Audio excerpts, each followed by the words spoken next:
1982 இந்து முன்னணி தொடங்கப்பட்ட போது விடுதலை பத்திரிகையோட கேப்ஷன், யாராவது டவுட் இருந்தா லைப்ரரியில போய் எடுத்து பார்த்துக்கலாம். RSS பிளவு, தனி இயக்கம் கண்டார் ராமகோபாலன். எதுவுமே இல்லாத ஈர பேனாக்கி பேன பெருமாளாக்குற வேலையை தமிழ் ஊடகங்களும் திராவிட முன்னேற்ற கழகம் மிக சிறப்பாக செய்து கொண்டிருக்கின்றது.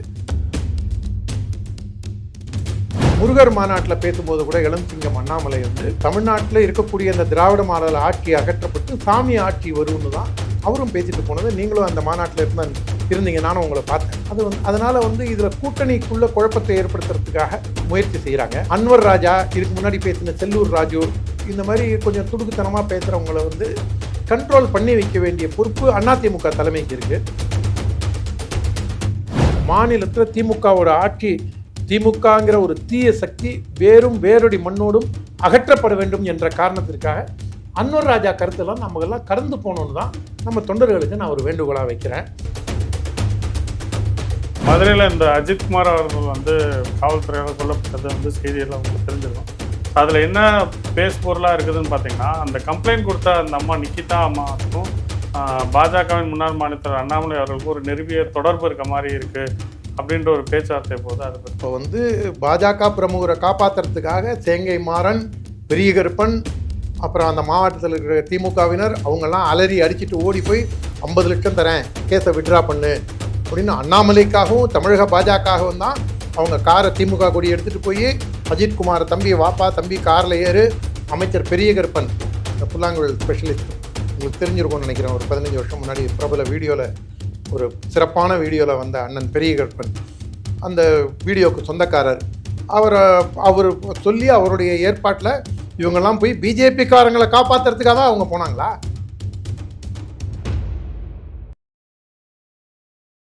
ரிப்போர்ட்ஸ் நவ் நேயர்களுக்கு வணக்கம். இன்று நம்மோடு பிஜேபியின் திரு ஓமாம்புடியூர் ஜெயராமன் அவர்கள் இணைந்துள்ளார். வணக்கம். இப்போ அண்ணாமலை அவர்கள் புதிய கட்சி ஆரம்பிக்க போறதா ஒரு செய்தி வந்திருக்கு. நீங்க பிஜேபியில் இருக்க போறீங்களா இல்ல அந்த புது கட்சியில சேர போறீங்க? அந்த செய்தி வந்திருக்குன்னு யார் அண்ணாமலை சொன்னாரா? இல்ல, வேற யார் சொன்னாங்க? அந்த கட்சியில சேர்றதுக்கான ஒரு படிவம் வந்திருக்கு, வெப்சைட்லாம் இருக்கு.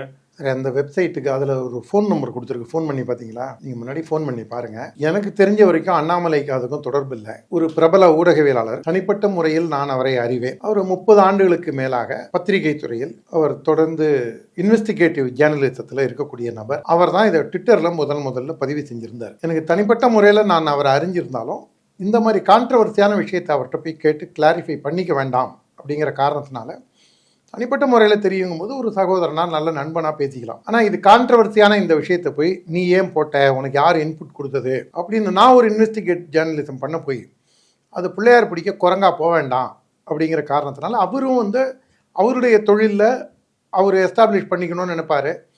அது தேவையில்லாத ஒரு கான்ட்ரவர்சியில் கொண்டு போய் விட வேண்டாங்கிறதுனால நான் அதில் தொடர்பு கொள்ளலை. ஆனால் நீங்கள் அதில் தேவைன்னா நீங்கள் ஃபோன் பண்ணி கிளாரிஃபை பண்ணி பார்த்துங்க. இந்த மாதிரி டிஎம்கேலேயே நாளைக்கு உதயநிதி ஸ்டாலின் கட்சி ஆரம்பிக்க போறாருன்னு ஃபார்ம் ஒன்னா சொல்லுங்க. கனிமொழி இமேஜ்னா பண்ணலாம், ஒரு வெப்சைட் வரைக்கும் போடுறாங்க. வெப்சைட் நாளைக்கு ஆரம்பிக்கிறோம், கனிமொழி பேர்ல, இன்பநிதி பேர்ல ஆரம்பிக்க முடியாதா என்ன? அதனால உங்களுக்கு இன்னொரு தகவல் சொல்றேன். 1994ஆம் ஆண்டு பெங்களூர்ல தேசிய செயற்குழு நடந்தது. 2 நாள் செயற்குழு. முதல் நாள் செயற்குழுக்கு அத்வானி, வாஜ்பாய், முரளி மனோகர் ஜோஷி. அன்னைக்கு முரளி மனோகர் ஜோஷி அகில இந்திய தலைவர். முரளி மனோகர் ஜோஷி எல்லாரும் கலந்துக்கிறாங்க. அத்வானிக்கு ஒரு ஃபோன் அடுத்த நாள் டெல்லியில் இருந்தே ஆகணும். கிளம்பும்போது வாஜ்பாய்கிட்டையும் முரளி மனோகர் ஜோஷிட்டையும் சொல்லிட்டு குறிப்பாக ஜனாஜிட்டையும் சொல்லிட்டு போகிறாரு. இந்த தகவலை எனக்கு சொன்னது மரியாதைக்குரிய ஜனா கிருஷ்ணமூர்த்தி அவர்கள். இந்த மாதிரி நான் டெல்லி அர்ஜென்ட்டாக போனோம் அப்படின்னோடனே வாஜ்பாயும் ஜனாவும் சிரிச்சுக்கிட்டே சொல்லியிருக்காங்க, தேசிய செயற்குழுவை அத்வானி புறக்கணித்தார், பாஜகவில் பிளவா அப்படின்னு வால் போஸ்ட் போட்டுற போகிறான் அப்படின்னு சொல்லியிருக்காங்க. அவங்க நினைச்சா மாதிரி எதிர்பார்த்த மாதிரி பெங்களூரில் கர்நாடகாவில் வால் போஸ்ட்டே அதான் அடுத்த நாள். இதை ஜனாஜி சொல்லிட்டு சிரிச்சார். இது ஒரு விஷயம். 1982 இந்து முன்னணி தொடங்கப்பட்ட போது விடுதலை பத்திரிகையோட கேப்ஷன், யாராவது டவுட் இருந்தால் லைப்ரரியில் போய் எடுத்து பார்த்துக்கலாம். RSS பிளவு, தனி இயக்கம் கண்டார் ராமகோபாலன். அதாவது இதெல்லாம் இதுக்கு பின்னாடியாவது அத்வானி டெல்லிக்கு போனார், ராமகோபாலன் இந்து முன்னணி ஆரம்பித்தார். இதுக்கு பின்னாடியாவது ஏதாவது ஒரு சின்ன ஒரு மூமெண்ட்ஸ் இருந்தது. எதுவுமே இல்லாத ஈர பேனாக்கி பேன பெருமாளாக்குற வேலையை தமிழ் ஊடகங்களும் திராவிட முன்னேற்ற கழகம் மிக சிறப்பாக செய்து கொண்டிருக்கின்றது. அதை பாரதிய ஜனதா கட்சி எதிர்கொள்ளும். அண்ணாமலையை வைத்துக்கொண்டே அதை எதிர்கொள்ளும். இல்லை, ஏன்னா நீங்கள் சொன்னீங்க ஒரு பழைய வரலாறு சொன்னீங்க. பழைய வரலாறே எடுத்துக்கிட்டோம்னு வச்சுக்கோங்களேன். எடியூரப்பா அவர்கள் பார்த்தீங்கன்னா வேற கட்சி ஆரம்பிச்சிருக்காரு. உமா பாரதி வேற கட்சி ஆரம்பிச்சாங்க. அப்புறம் கல்யாண் சிங் கூட நினைவு கல்யாண் சிங் ஆரம்பிச்சாங்க, போயிட்டு வந்தாங்க. ஏன் இதை கேட்குறேன்னா, இன்னைக்கு நடந்த கூட்டத்திற்கு அண்ணாமலை வராமல் கிரிக்கெட் விளையாடலாம் போயிருக்காரு. அப்படி பார்க்கும்போது பின்னாடி ஒன்றுமே இல்லைன்னு எப்படி சொல்ல முடியும்? நீங்கள் இதோட நிறுத்திட்டீங்க. நீங்கள் எடியூரப்பாலாம் ஒரு 15 வருஷத்துக்கு முன்னாடி நடந்தது. கல்யாண் சிங் 98 2000 வருஷத்தில் நடந்தது. 1970 நடந்தது ஊட்டிங்க. பாரதிய ஜனசங்கத்துக்கு அகில பாரத தலைவராக இருந்தவர் பேராசிரியர் பால்ராஜ் மத்தோக். பால்ராஜ் மத்தோக்கை விலக்கி வச்சுட்டு அடல் பிஹாரி வாஜ்பாயை தலைவராக்கின இயக்கம் பாரதிய ஜனசங்கம். அதனால் நீங்கள் பாரதிய ஜனசங்கத்திலேருந்தோ பாரதிய ஜனதா கட்சியிலேருந்தோ போனவங்க எல்லாருமே திரும்பி தான் இங்கே வந்திருக்காங்க. ஆனால் இதுக்கு இன்ஃப்ளூயன்ஸ் உடனே யாராவது பார்க்குறோம், யானைக்கு அறம் அப்படின்னு தெலுங்குலன்னா குதிரைக்கு குர்றமா அப்படின்னு யாரும் வராதிங்க. இல்லாத ஒரு விஷயத்தை காயின் பண்ண பார்க்குறாங்க. நாம் குழிப்புள்ளையை தோண்டி ஒப்பாரி வைக்க வேணாம். அதனால் இது ஒரு இல்லாத ஒரு விஷயம். இதை பற்றி பேசுகிறதே வேஸ்ட்டுன்னு நினைக்கிறேன் நான். எதுக்காக இவ்வளோ வரலாறுகள் உங்களுக்கு சொன்னேன்னா, கடந்த கால வரலாறை சொன்னேன்னா, இது இவங்க இல்லாத ஒரு விஷயத்தை நிரூபிக்கிறதுக்காக பார்க்குறாங்க. அது அவங்க கடைசியில் ஊமையன் கண்ட கனவாக முடிய போகுது.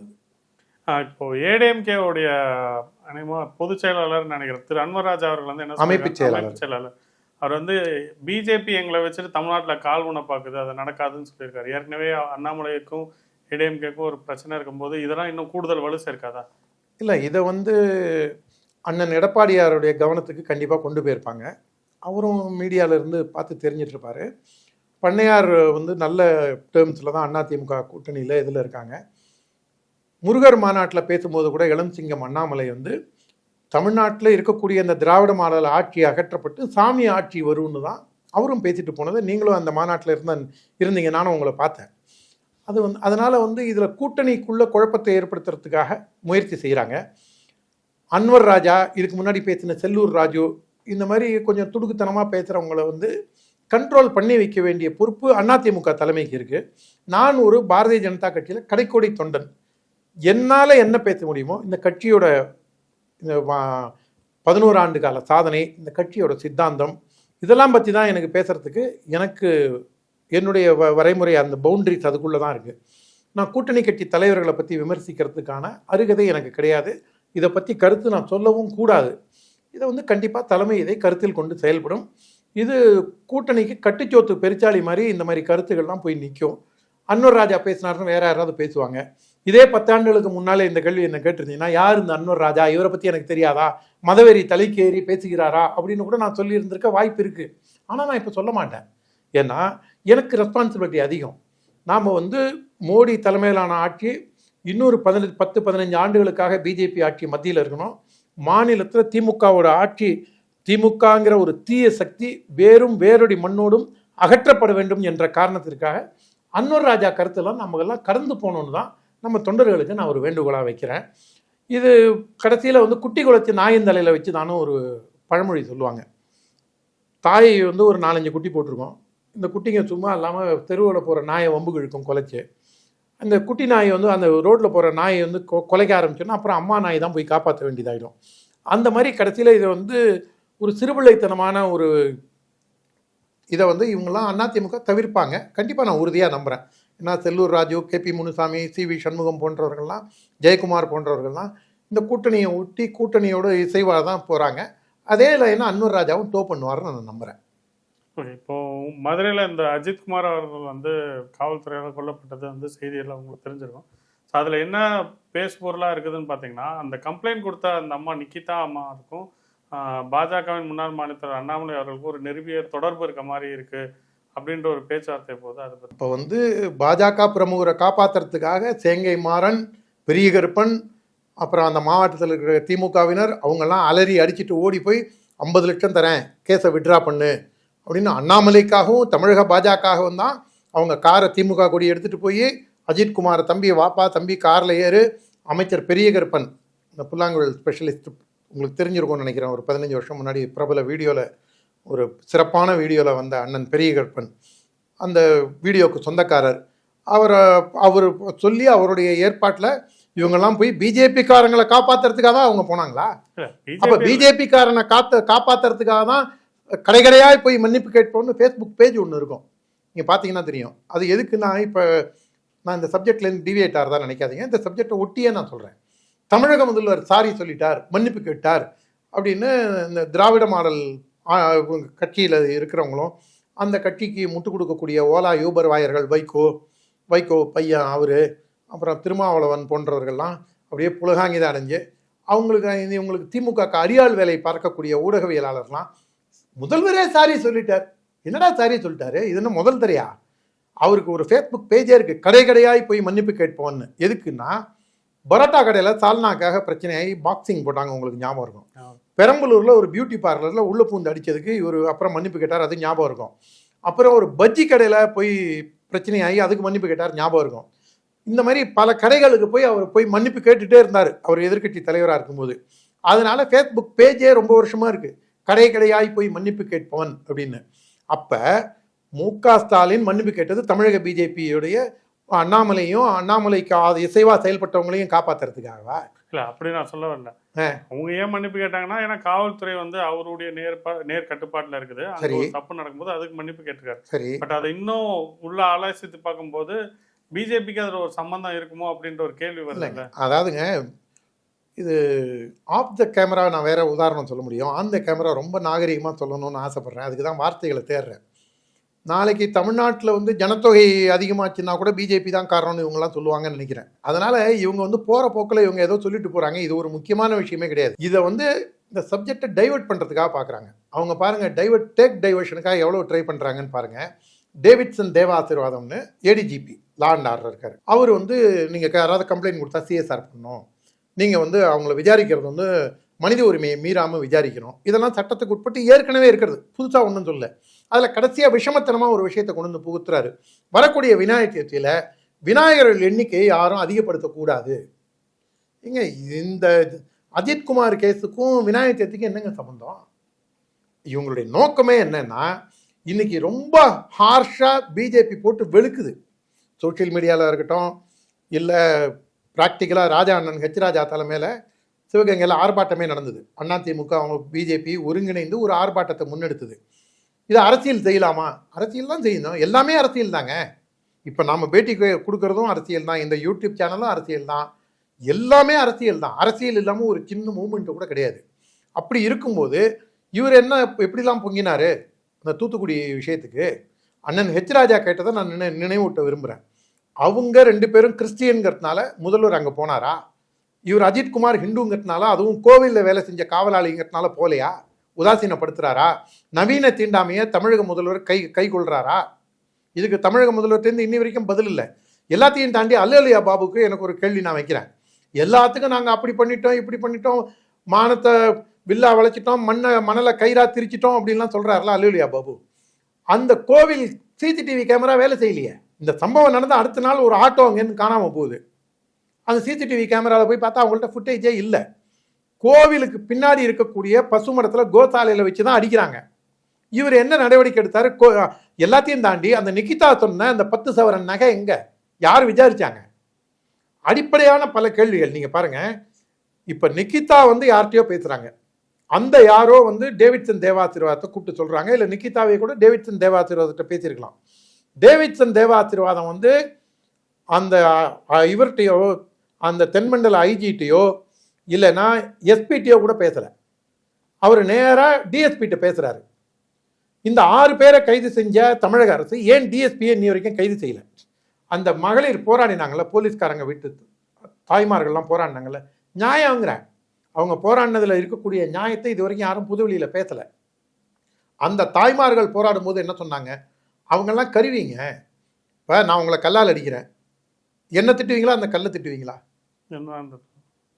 அந்த மாதிரி தான் கல்லை விட்டு அடிக்கிற என்ன தான் திட்டணுமே தவிர, ஏ கல்லே என்னை ஏன் இப்படி காயப்படுத்துகிறாய் அப்படின்னு கேட்குறது மூடத்தனம்.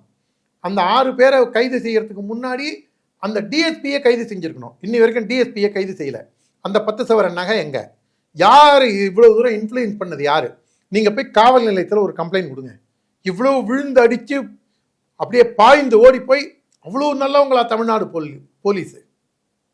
தமிழ்நாடு போலீஸுக்குன்னு ஒரு கண்ணியம் இருக்குது. உலக அளவில் மிகப்பெரிய சக்தி படைத்தது தமிழக போலீஸ். ஆனால் அந்த தமிழக போலீஸை கூர்கா அப்படின்னு சொல்லி கேவலப்படுத்துறது யார் தெரியுமா? அது தெரியுமா உங்களுக்கு? அந்த சிவகங்கை மாவட்ட எஸ்பி இருக்காரு, அவர் அந்த பார்டர் ஸ்டேட்டை சேர்ந்தவர், ஒரிசா பீகார் தாண்டி பார்டர் ஸ்டேட்டை தாண்டி இருக்கிறவர். அவரை போய் கூர்கான்னு சொல்லுவாராம். ஐயோ அந்த கூர்கா எங்கே யாரை எஸ்பியை பெரிய கருப்பன் கேட்குறாருன்னு நான் பல இதில் பார்த்தேன். நான் நக்கீரன் பிரகாஷ் இதை சொல்கிறாரு, இந்த மாதிரி அவரை கூர்கான் தான் அவர் சொல்லுவார்னு. நக்கீரன் பிரகாஷோட 100% கருத்தியல் முரண்பாடுகள் எனக்கு உண்டு. ஆனால் அவர் ஒரு இதில் அந்த கூர்கா எங்கன்னு தான் கேட்பாராம். ஒரு படித்தவரை, ஒரு ஐபிஎஸ் ஆஃபீஸரை இந்த புல்லாங்குழல் மேதை இவர் பெரிய கருப்பன் கூர்கான்னு சொல்கிறாருங்க. எந்த ஊர்லங்க இது நியாயம்? படித்தவனுக்கு கொடுக்குற மரியாதை எவ்வளவுதானா? ஆட்சி அதிகாரம் உங்கள்கிட்ட இருக்குன்னா நீங்கள் என்ன வேணா பேசுவீங்களா? இது திராவிட முன்னேற்ற கழகத்தோட செயலற்ற தன்மை. செயலற்ற தன்மையினோட அவங்க எதை செய்யக்கூடாதோ அதை அதிகமாக ஓவர் ஸ்டெப் பண்ணுறாங்க. திராவிட முன்னேற்ற கழகம் மிஸ்யூஸ் பண்ணுறதில்ல, பவரை மிஸ்யூஸ் பண்ணுறதில்ல. 1971 சிதம்பரம் உதயகுமாரன் கேஸ் எப்படி நடந்ததோ அதை ஒட்டிய சம்பவமாகத்தான் நான் பார்க்கின்றேன் அஜித்குமார் கொலையை. நீங்கள் ஒரு கூலிப்படையை வச்சு இது பண்ணால் கூட அவன் நேராக வருவான், ஒரு பாம்பு போடுவான், இல்லை 2 வெட்டு வெட்டுவான், செத்துப்பிடுவான். கிட்டத்தட்ட 24 மணி நேரத்துக்கு மேலே ஒருத்தனை தொடர்ந்து அடித்து இம்சை பண்ணி அவனுடைய உள்ளே இருக்கக்கூடிய இன்டர்னல் ஆர்கான்ஸ்லாம் ப்ளீட் ஆகி அவன் சித்திரவதைப்பட்டு செத்துருக்காங்க. ஒரு உண்மையிலேயே நரகம். அவன் கடைசி 24 மணி நேரம், அஜித்குமாருடைய கடைசி 24 மணி நேரம் ஒரு நரக வேதனையை அனுபவித்து செத்துருக்கான். இவங்க ரொம்ப சிம்பிளாக இதுக்கு பிஜேபி காரணம், அவர் சாரி சொல்லிட்டாரு, நாங்கள் நடவடிக்கை எடுத்துட்டோம், என்ன பீலா விடுறீங்க நீங்கள்? இவங்க ஆட்சி அதிகாரத்தை இவங்க ஒரு கிட்டத்தட்ட நம்மளை கற்காலத்துக்கு அழைச்சிட்டு போகுது திராவிட முன்னேற்ற கழகம். எங்களோடு பல தகவல் பகிர்ந்து கொண்டதுக்கு நன்றி. நன்றி, வணக்கம்.